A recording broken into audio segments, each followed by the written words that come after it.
ہمارے ہاں آپ کے کالجوں میں ایک پروگرام تھا، غالباً سائنس کالج میں تھا، ختم نبوت کے حوالے سے تھا. تو اردو کے جو پروفیسر تھے اس وقت، ذرا پرانی بات ہے، میرا بھی بیان تھا،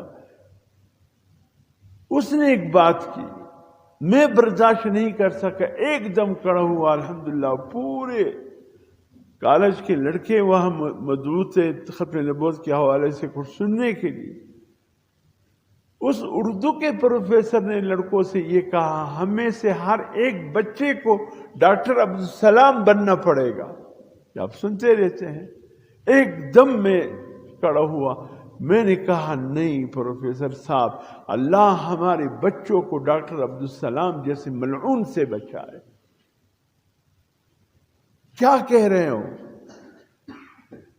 ہمارے بچوں کو ابو بکر صدیق عمر فاروق بننے دو، ہمارے بچوں کو عثمان علی حسنین اس جیسے مجاہد بننے دو.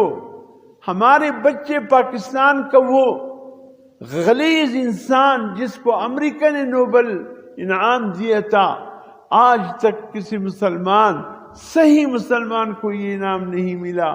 یا تو ان کو ملا جو نام سے مسلمان تھے لیکن یہودیوں کے شربتے ان کے ہم نوا تھے، یا تو ان کو ملا. اور ڈاکٹر عبدالسلام کو جو ملا، ہم فخر سے پھولے نہیں سماتے. یہ ایک پاکستانی ڈاکٹر عبدالسلام کو امریکہ نے نوبل انعام دیا ہے، ہم ڈاکٹر عبدالسلام جیسے سائنسدان ملعون پر لعنت بھیجتے ہیں. اللہ ہمارے بچوں کو اس جیسا نہ بنائے. کلم کلہ کہتا تھا میں غلام احمد قادیانی کا مرید ہوں، اس کا امتی ہوں، کسی اور نبی کو میں جانتا بھی نہیں.